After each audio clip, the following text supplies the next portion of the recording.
నేడు అమ్దాపూర్ ప్రాథమిక వ్యవసాయ సంఘం ఆధ్వర్యంలో ఎమ్మెల్యే షకీల్ అమీర్ సూచనల మేరకు వరి ధాన్యం కొనుగోలు కేంద్రం ఎన్డీసీబీ డైరెక్టర్ గిరిధవరం గంగారెడ్డి ప్రారంభించారు. వారు మాట్లాడుతూ తెలంగాణ ప్రభుత్వం వచ్చిన తర్వాత ముఖ్యమంత్రి కేసీఆర్ రైతు పక్షపాతిగా మారి రైతులకు పూర్తి న్యాయం చేస్తున్నారన్నారు.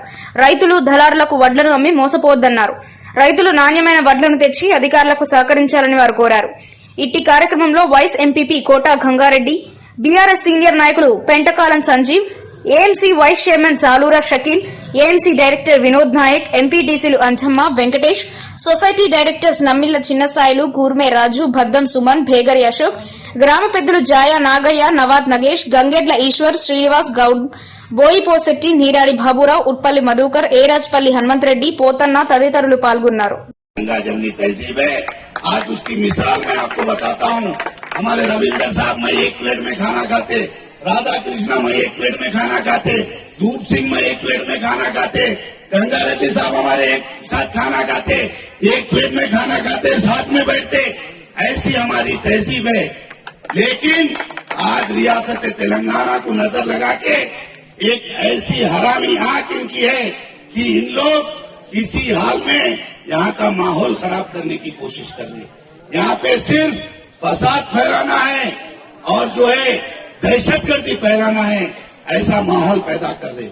मैं आप तमाम से गुजारिश करता हूँ कि 8 साल में मैं एमएलए हुए बाद कोई ऐसा छोटा चिमटी बराबर बाल बराबर ऐसा हादसा नहीं है कि हम कोई कौम पे सितम करे, हम कोई कौम पे जुल्म करे। यहाँ मुसलमान एमएलए रह के भी तमाम कौमों को बराबर इंसाफ मिल रहा है। तमाम लोग भाईचारे के साथ जी रहे हैं। तमाम लोग हिंदू, सिख, ईसाई की गंगा जमनी तहजीब को हम बरकरार करते हुए रखते हुए आए। लेकिन आज कुछ ऐसी ताकतें हमारे माहौल को बिगाड़ने की कोशिश कर रही है। भाइयों, बुजुर्गों और दोस्तों, मैं आप तमाम से गुजारिश करता हूँ कि एक अमन और चैन का माहौल, जो हमारी आने वाली नस्लें हैं, हमारी औलादें हैं, उनको दहशतगर्दी का माहौल नहीं चाहिए, उनको प्यार भाईचारे का माहौल चाहिए। तो आप तमाम से गुजारिश है कि आप लोग मिलजुल के हिंदू मुस्लिम भाई भाई की गंगा जमनी तहजीब को आगे बढ़ाते हुए रियासत तेलंगाना की तहजीब को आगे लेके चलिए। और इंशाअल्लाह वार्ड नंबर 34 की तमाम बहनें, माएं, छोटे छोटे मासूम बच्चों को लेके सुबह से यहाँ बैठी हुई है। आप तमाम का शुक्रिया अदा करता हूँ, तमाम ऑफिसर्स का, तमाम भोजन के काउंसलर्स का, वार्ड के तमाम नौजवान कायदों का, बुजुर्गों का, दोस्तों का, सबका फर्दर शुक्रिया। और जो जो कामें मैं आपसे वादा किया हूँ, और इंशाअल्लाह आप दुआ करिए कि तमाम कामें इंशाअल्लाह मुकम्मल किए जाएंगे। ये मौका देने के लिए आप तमाम का मैं तहे दिल से शुक्रगुजार हूँ। और रमजान के बाद फिर एक प्रोग्राम होगा, वो प्रोग्राम में जो जो काम आपसे वादे किए गए वो तमाम काम पूरे करके आपके सामने फिर आके मैं सुनाऊंगा। आप तमाम का तहे दिल से शुक्रिया अदा करता हूँ। जय तेलंगाना। हमारा हाथ उठाना पड़ता हमारी रियासत है ना। जय तेलंगाना, जय तेलंगाना। केसीआर, केसीआर, केसीआर। शकील भाई नायक ग्रुप्स को लोन भी अपने वार्ड में दिए गए और भी ज्यादा से ज्यादा आप लोगों को लोन देंगे। तो मैं बात ये कर रहा था कि कई हमारी हामिला बहनें हॉस्पिटल को गए, डिलीवरी कराना है, पहले तो सीजेरियन कर दे रहे, डरा दे, दवाखाने को जाते डरा दे, जान निकल जाना आदमी। जाओ भाई पुराने प्राइवेट हॉस्पिटल को जाओ, पैसे होना बोलते कि 50,000 रुपये होना डिलीवरी को, बोल 50,000 को अब सोना रहन रखो, घर रहन रखो, कौन फाइनेंसर है फिरो, अरे अम्मा घर में डिलीवरी है जी पैसे दो।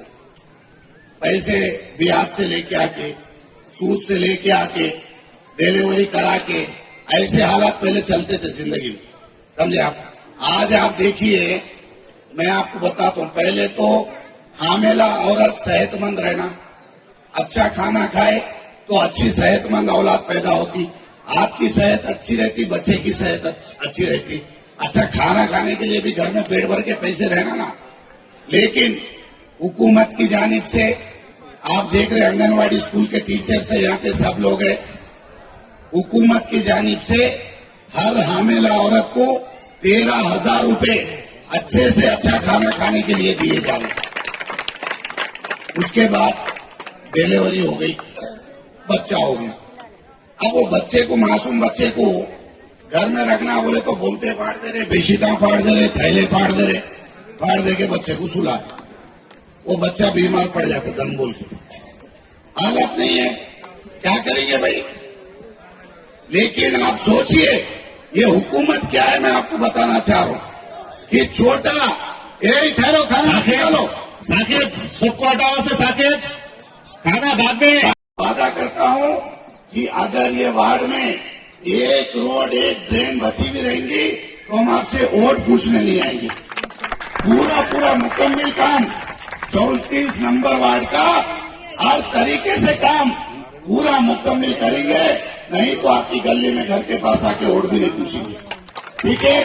मगर इसमें आपकी भी ताउन की जरूरत है, आपकी भी मदद की जरूरत है, समझदारी की जरूरत है। 2 लोग सामने घर वाले लड़ ले रहे, काम होने नहीं दे रहे, ऐसा मेहरबानी करके मत कीजिए। तरक्याती काम के लिए किसी एक को कुर्बानी देना पड़ता, छोटी बात है, छोटी बात रहती, लेकिन जिंदगी भर लड़ लड़ के जिंदगी खत्म कर ले। भाइयों बहनों, इत्तेहाद लाने की कोशिश करो। पहले इत्तेहाद की कमी है हमारे पास। तरक्याती काम आगे बढ़ने दीजिए, तरक्याती काम रोकिए मत, इससे सबका खसारा हो जाएगा, सबका काम खराब हो जाता है। एमएलए साहब हमारे क्या करे, एमएलए साहब हमारे क्या करे, मैं कोशिश करता हूं आप लोग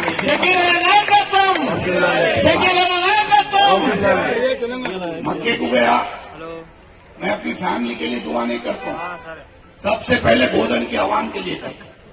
बोधन के तमाम माँ बहने, तमाम हिंदू मुस्लिम सब खुश रहना, भाईचारा रहना, तरक्की करना, मिलके रहना, बीमारों को अल्लाह शिफा दे। बात करना है, आप लोगों के दिलों का हाल जानना है, आपके दिल को भी तसल्ली देना है कि भाई हम क्या काम करने वाले वो आपको बताना है। बोलने के लिए हर मोहल्ला, हर गली, मैं तपती धूप में भी हर एक जगह में जाना चाह रहा हूं, मैं फिर रहा हूं लोगों के साथ कि भाई मेरे को हर एक की, मेरे आवाम की तकलीफ मेरे को देखना है, तो इसीलिए फिर रहे। और इंशाअल्लाह आपसे वादा है, जो आप लोग काम बोले पूरी तरीके से मुकम्मल करने की हम कोशिश करेंगे। तमाम बोधन के काउंसलर्स, हमारे आली जनाब सदर साहब रविंदर यादव साहब की क़यादत में और ज्यादा तरक्की बोधन कॉन्स्टिट्यूंसी में होगी, बोधन टाउन में होगी, हर तरीके से डेवलपमेंट करेंगे। आज हर गांव को मैं जा रहा हूं, हमारे गंगा रेड्डी साहब, राजेश्वर साहब, नरसैया साहब, तमाम मेरे सरपंच, एमपीटीसी, हर गांव गली अजलाओं देहातों में भी बहुत बड़े मुश्किलें हैं। मेरे को ये नहीं है, मैं बोधन का एमएलए नहीं हूं, मैं 110 गांव वो है, 40 वार्डा आपके हैं, 150 जगह मेरे को जाना पड़ता। उसके अलावा 2.5 लाख 3 लाख लोगों के तमाम फिरियादा मेरे को सुनना पड़ता। एक इंसान खाली फैमिली में बच्चे बीवी 2 बार कुछ तो भी बोली तो चिड़चिड़ हो जाता है, इंसान बाहर निकल जाते घर में से। अभी यहाँ पे 2.5 लाख लोगों को वार्ड के कम से कम एक 25 लोगों को या 30 लोगों को, 40 वार्ड है हमारे पास, 1000 प्लाट भी हमारे को निकल गए।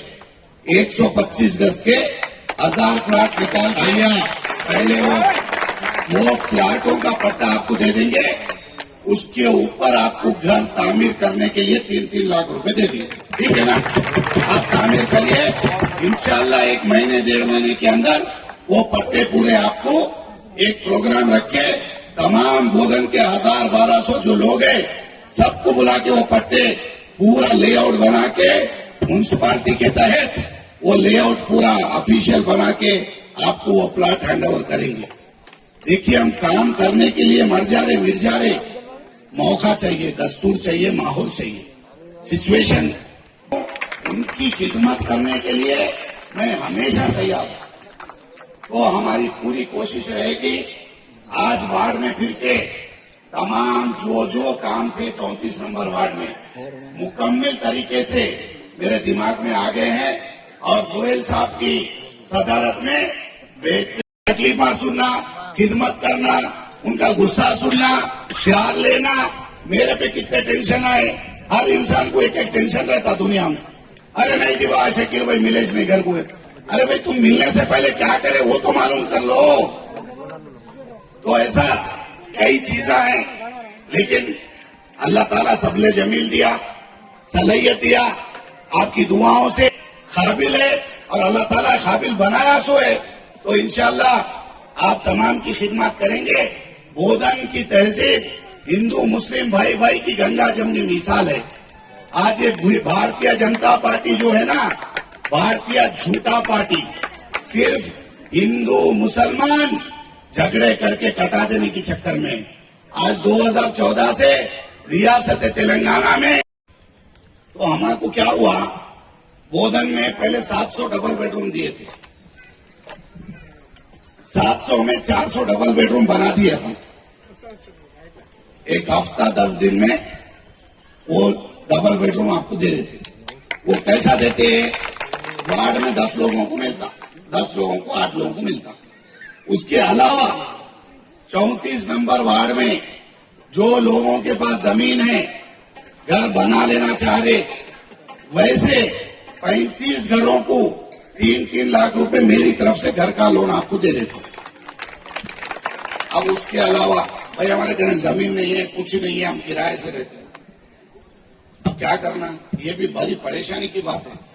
गवर्नमेंट की जमीन नहीं है देने के लिए, अब जमीन देके घर बनाना जरूरी है।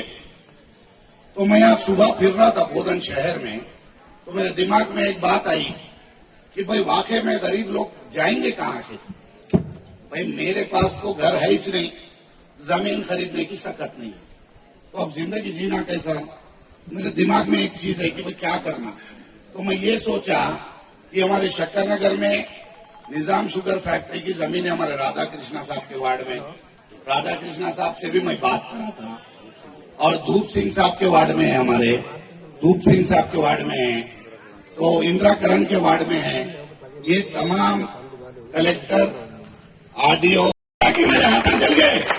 हम घर घर को जाके खाना, गरम खाना, कम से कम कोई भूखे नहीं सोना। हम अपने जाती तौर पे जो अल्हम्दुलिल्लाह अल्लाह ताला हमको जो भी नवाजा, जो भी है, आज तमाम 34 वार्ड के नौजवान लोग, आचनपल्ली के नौजवानों की मदद से, हम लोग बोधन के तमाम नौजवानों की मदद से आपके घर घर तक खाना पहुंचाए, ऑक्सीजन के सिलेंडर पहुंचाए। दवाखाने को गए, वो दवाखाने के बिस्तर पे बैठे, किसी के पास दवाखाने का बिल बनने नहीं है, किसी के पास दवाखाने को जाने पैसे नहीं है, लेकिन हम हर किसी के साथ ठहरे हुए थे। हम किसी को छोड़ के नहीं भागे, आपके बीच थे, आपके साथ अवेलेबल थे, आपकी खिदमत करने में लगे हुए थे। लेकिन जो वार्ड की मेरी मोरी नहीं बनी, रोड नहीं बनी, ये जिंदगी भर के काम है, ये भी बनाना हमारी जिम्मेदारी है। हम जरूर करेंगे ये सारे काम। आज आपके वार्ड में कम से कम 2.5 करोड़ रुपए लगे। 2.5 करोड़ रुपए से वार्ड के तरक्याती काम करे, लेकिन वार्ड इतना बड़ा है, यहाँ रोड लगाए, रॉयल कॉलोनी में नहीं मालूम 34 नंबर में वार्ड में रोड पड़ी हुई, इतना बड़ा वार्ड है, क्या करेंगे, मगर कोशिश कर रहे। मैं आज आपको बता दूं कि आपके वार्ड में अभी 4 करोड़ रुपए लगा के तमाम तरक्याती काम फौरन से फौरन रमजान से पहले पूरे काम इंशाल्लाह मुकम्मल कराएंगे। उसके अलावा हमारा सबसे बड़ा मसला है डबल बेडरूम का। डबल बेडरूम लोगों को क्या है कि भाई चटनी मिर्ची खा लेंगे, छत के